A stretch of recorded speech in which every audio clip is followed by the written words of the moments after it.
Hi there, everyone. My name is Julia, and Alex and I together are from the Strong Monoman Collective, which is an interdisciplinary research collective that spans across multiple universities, tribal nations in the US, and some intertribal organizations.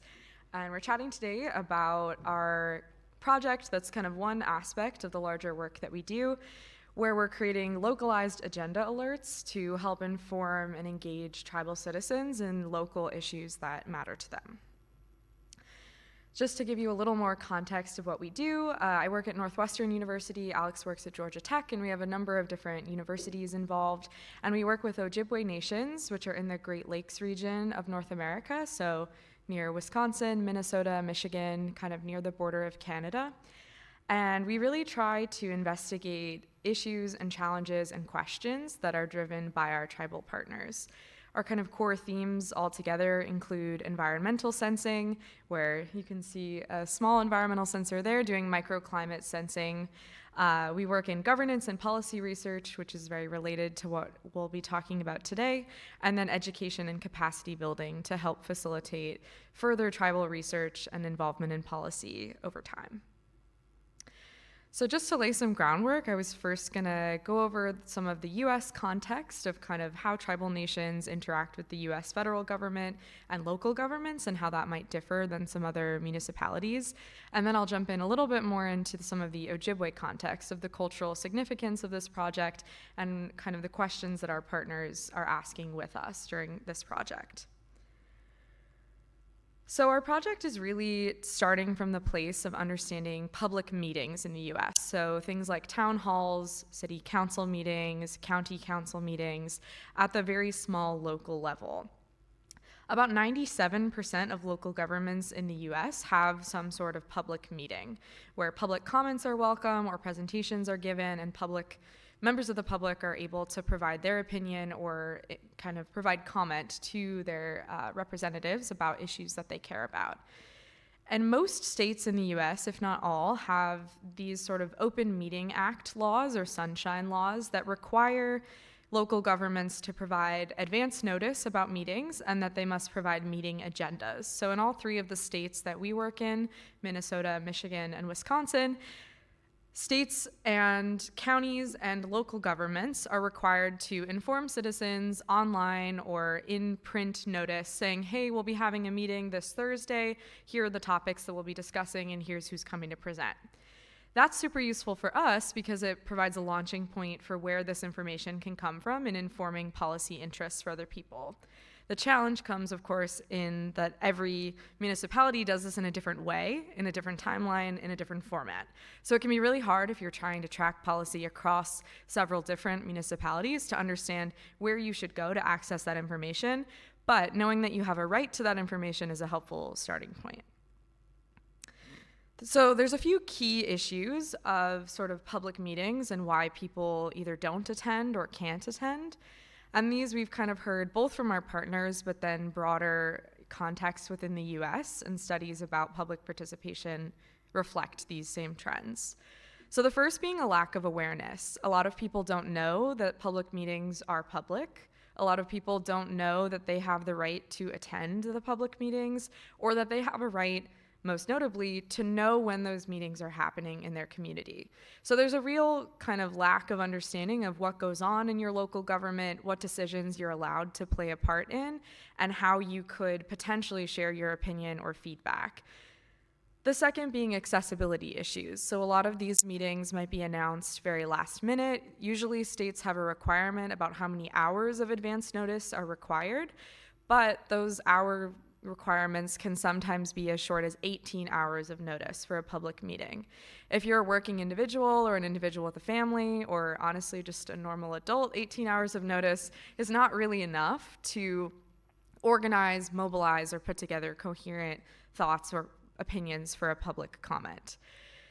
Meetings also can be held during the workday, so that's obviously difficult for people. Or if you're in a very rural region of America, which is where most of our project takes place, you might be talking about a county that oversees issues you're related to that's actually very far away from where you are, even though it's a local administrative unit.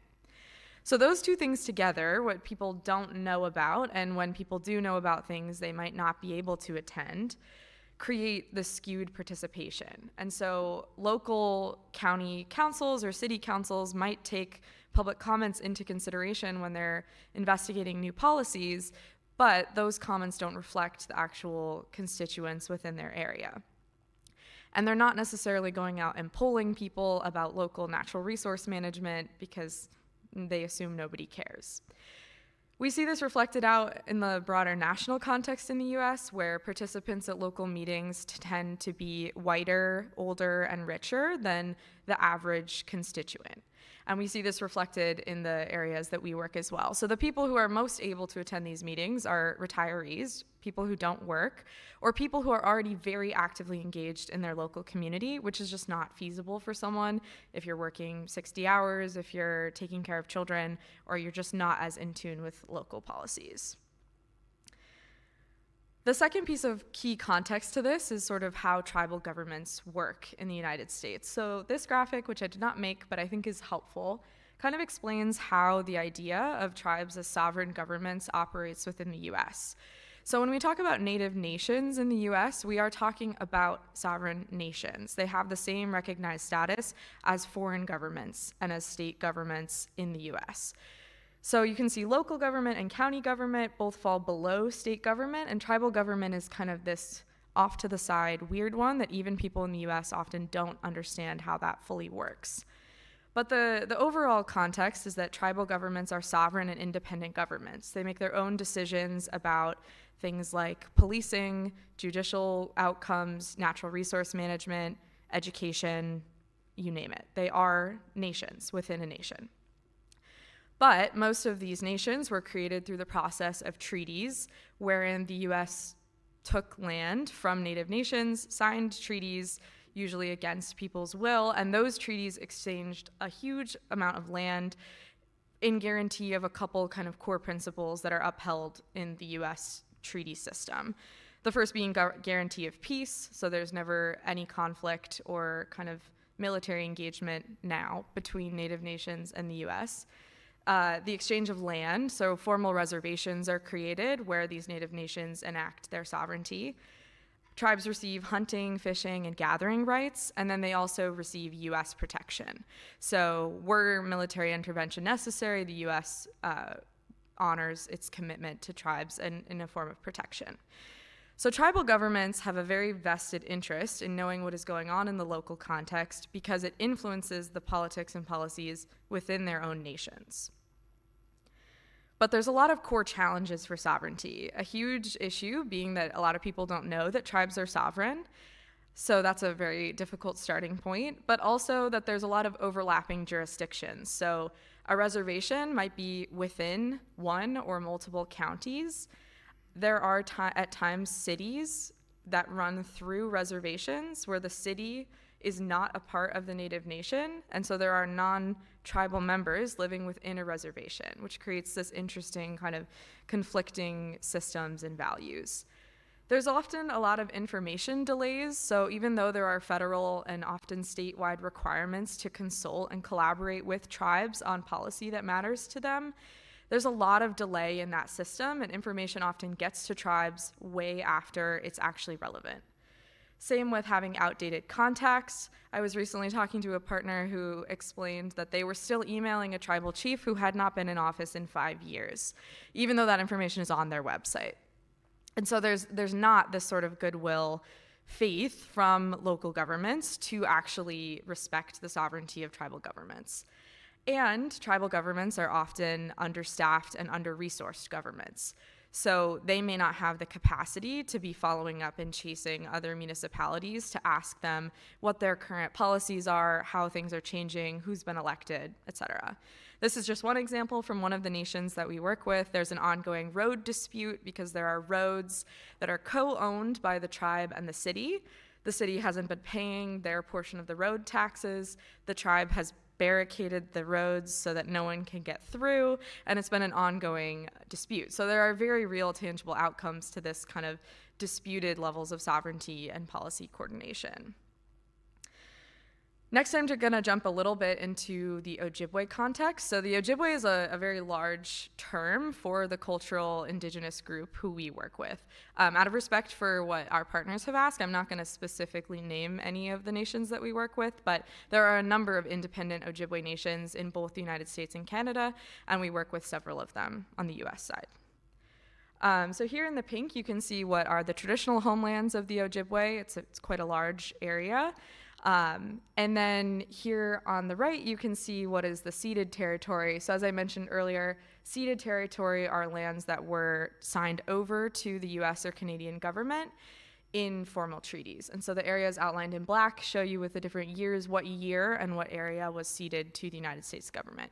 So it's a huge, huge amount of land, and this is only in the United States side. In red, you can see where the current Native nations are today. So those are the sovereign independent nations that we work with and collaborate with. So you can see from the pink to the red, that's an enormous loss of land, a loss of everything. And so the context that remains, though, is that within these ceded territories, as I mentioned earlier, tribes maintain their right to hunt, fish, and gather on these lands. So tribes have the right to exercise traditional treaty rights and traditional practices, even if they are outlawed or restricted by states. So let's say there's a restriction on you can only camp in this campsite from May to September. If you're a tribal member, that doesn't apply to you. You can camp there whenever you want. If there's a fishing quota for trout in a specific lake, you can catch beyond that specific quota as an attempt to allow tribal members to exercise their sovereign and cultural rights. Our project specifically is called the Strong Monoman Collective, so our kind of core focus is on this plant called monoman. Monoman is the Ojibwe word for wild rice, so it's this plant you can see here in all of these photos. Though it doesn't look like it, all of these people are actually on lakes. So it is an aquatic wild grass that grows in wetlands, and it's an edible food, so it's highly nutritious, you can eat it. But most importantly, it's culturally and spiritually significant to the Ojibwe people. It's part of their creation story, their origin story, and so ricing is a huge component of their traditional lifeways that's very threatened by climate change and by changes in land use and development. Just to give you a sense of the scope of monoman, so here on the left, all of the states that are shaded in to some extent are historically where this rice would have grown in the United States. So like half of the US. And then if you look here on the right, that's where monoman extent is today in the US. And it's not the light blue boxes and it's not the pink, it's the tiny dark blue on the map. So from effectively being everywhere in the US, there are these very, very small pockets of where this rice still exists today, and it's rapidly deteriorating in a lot of areas. And so tribes have a very vested interest in protecting and monitoring this specific rice habitat. We're getting to the tech part, I promise. But so there's this sort of unique set of circumstances that bring together the policy interests of our partners as it relates to monoman protection and natural resource management. So there's first this idea of the sovereign right to gather. So tribes maintain their right to gather rice even on lakes that are not on tribal lands. So that means that they should be and are interested in policies that expand out from the reservation area, because how counties and cities choose to employ natural resource management very directly impacts where they can harvest rice. There's this deep cultural investment. I'm sure any number of us can think of a culture or a community where you're from, where there's maybe a core value, principle, food, etc., that is really important to you. And monoman is that for Ojibwe people. Monoman habitat, like I said, is multi-jurisdictional. And then also there's this time-sensitive window for intervention.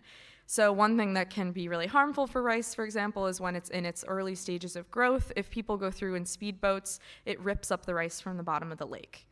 So if there are people that are not adhering to no-wake zones for boating, that's a very time-sensitive issue that if it's not addressed very quickly can destroy an entire lake of rice very quickly. Same with if somebody is building a new vacation rental on the side of a lake and they're not aware of the restrictions or they're overstepping the bounds of where they should be building, that's also time sensitive because the rice takes a full year to reseed itself. And so you might lose rice in that lake for a year or longer if you don't step in. So the core goal of our project and working with our partners is to protect Monoman through co-stewardship and local policy, especially with the eye to monitor specific key areas of local policy, so things like water quality and management, boating and lake development, and the funding and resources that go towards surveys and monitoring. There's a lot of other areas that impact it, but those are some core ones that tribes are really interested in knowing what their neighbors are doing and how that they're going about implementing these sorts of policies. So then we get to kind of our proposed solution, and I'm going to hand it off to Alex, who will talk a little bit about how we're developing an agenda alert system to help notify tribes of upcoming and ongoing legislative efforts in the local area. So as you learned from Julia, we have this sort of intersection between the law of having states and counties and cities publish their meeting agendas before the local meetings happen. And then we also have tribes who have rights even across different jurisdictions. So then the goal is to make sure that our tribal partners are alerted of upcoming meetings that may be relevant for them in a city, county, etc. And so in our ultimate vision, we would have a very streamlined, easy-to-use system that allows all of our partners to look at the agendas, see trends, etc. So at this point, we've begun work in this area, and where we started was talking to our partners for co-design. And so actually at the beginning of this project, Julia and I were told to work on policy alerts. And it turns out that policy alerts already exist. You can get a notification that the EPA released some new policy or that Trump did something ridiculous yet again. That's easy to get. It turns out that what our partners really wanted was these agenda alerts. So really this idea of a local policy and what they could do locally. So in chatting with our partners, we got a sense of what is it that they need, what is it that they're missing, what do these agendas even look like that they might want to identify, and what are the ones that they look like that they don't want to identify. So we then worked together to build a very basic tool that would go through different websites and scrape for the agendas and then process them based on language. And now it actually sounds very simple, but as Julia knows, because she did a lot of the work, it's actually quite tough. And so even before we get to keyword matching, actually, the web scraping is not easy because every city stores their agendas completely differently. And every city names them differently, and they have different ways to even find them. And so there's no standardization across cities, counties, states.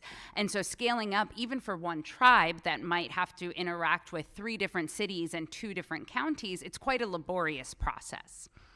Now, after going through a couple cities, finding out where their agendas are, which are almost all of them were stored as PDFs, I believe, we then translated from the PDF to text and began with a very simple V1, which was just based on keyword matching. And so with some of our partners and other members of our bigger research team, we had a whole set of different keywords based on things you might expect, like wild rice, Monoman, lakes, water, a name of a tribe, tribal, right? Especially if they're talking about the tribe, you probably want to know about that. Reservation, things like that. And so this is quite simple. You pull in the text, you look for keywords, you say this has matched. Great. But really what we found is, well, sometimes that could work quite well, but other times that might work quite crappily. And so on the left, you could see like a false positive if we're looking for words like river, because the rice can also grow in rivers. Well, you might match things like a town name of Eagle River, and that's not super useful, especially if that's going to pop up in every single agenda that this town has. On the right, though, you could see a pretty relevant agenda where you have the names of particular lakes and springs, and they're talking about like lake parcels. And so in that case, it's not a one-size-fits-all where the word might be good sometimes, but not other times. So we sort of had to think, how could we be a little bit smarter from here? And so Then we started thinking about what sort of natural language processing techniques we could pull in. And so one, for example, that could be useful is called named entity recognition. And a named entity is like if you think in English of any, we would call them the nouns that are capitalized. So like a person's name or a place, anything capital. And so, for example, like Eagle River would be highlighted as a named entity. And then maybe we could get smart and say, okay, well, if it's a named entity, we only care about these ones, for example, or we don't care about this. Again, on the right, you could see names of islands. If they were talking about specific people or, a tribal chief, we might pull that out. In addition, we thought about pulling in sentiment analysis. And so there's very basic tools with natural language where based on the words and how they've been used historically, you could say if a phrase is generally positive, like, I am happy today, versus generally negative, like, he was so mean to me, or generally neutral, like we are at a conference. But of course, because so many of these are quite short and don't actually have any sort of descriptive language in them, we sort of hit a roadblock there. And so in thinking about how we move further, we see a lot of challenges. Like a lot of these are phrases rather than sentences. So it's hard to do some deep analysis on something that's only a few words. Or you can see in this example on the right, we have a lot of what I would call irregular text. So like number 5 says, application number 7-2024 submitted by this person. And they have all this sort of like specific numbers and letters mixed together that don't actually mean anything in English. And so that doesn't really give us a lot of context to be able to go off of from a computational point of view. Again, not all named entities are important, but some of them are. And one of the biggest hurdles that we've faced is that a lot of the really deep processing techniques require several documents. So for example, you would see, how has this name been used before from several documents historically to be able to compare. But we don't really have that information because the agendas change and they're so short and they just have phrases. So in thinking about future iterations, of course, there's a lot of questions. And so, someone might say, well, why not just use LLMs? They're very trendy, you can get funding for them probably. Well, actually, because we don't have enough text in most of these, they wouldn't be particularly helpful.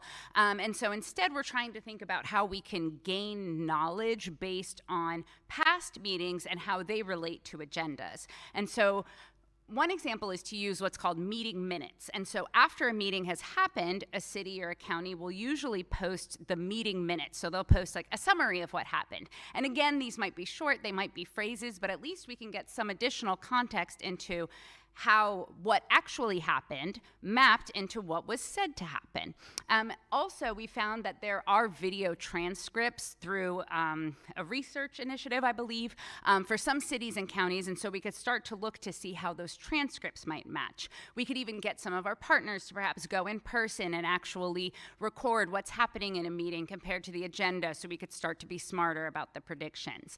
A lot of our partners have asked for like a sort of risk score, and so maybe we see that the name of a lake has shown up and well, we know they're talking about the lake. Is that super high risk? Do we need a whole group of people to go and be present there? Or maybe we just need one person who's free, for example. And then finally, a big one that we've been thinking about a lot is user customization.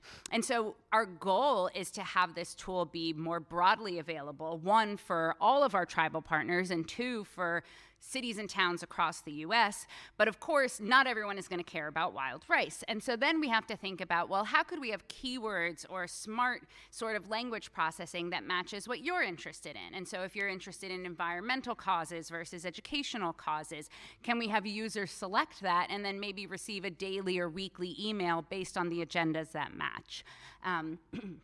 So these are sort of all the things that we're thinking for the future. And all of this is going to be input into a dashboard that we've recently published for our tribal partners around monitoring wild rice. And so in addition to seeing sensor data, stories from elders, relevant policies, et cetera, they will also be able to see what sort of upcoming meetings are happening so that they are alerted in multiple ways. Now, again, we've sort of talked about this from a very specific context, but we do see it applying more broadly to democracy in general, especially in the US and in other contexts where people have these sorts of agendas published online. And so I think for both myself and Julia, our goal would be to have something like what was discussed in the prior talk, where we could have a GitHub and people could point us to, maybe some example of what the URL would be for their city where their agenda is stored, and we could try to be smart about how the code gets made so that it could process these to help more people. We recognize there's a lot of hurdles in getting to there, but we're excited to keep pushing through and make it slowly work city by city until we figure out how to automate it a lot more intelligently. Another thing we're really excited about, besides broadening participation, is that this can provide accountability. So if you go to a town meeting, they are not allowed to discuss something that wasn't on the agenda, for example. And so if residents start to see that, then they can take a stand and make a change. And then, of course, just empowering local change makers. So although we're focused on our tribal partners, we recognize that this could be a very powerful tool for people in very different locations, especially in getting them more involved locally, where a lot of these changes really do affect people day to day. So in conclusion, thank you all so much for listening. We have a whole team of people. We were just the lucky ones who applied to come here, but we appreciate all of their work. Thank you so much.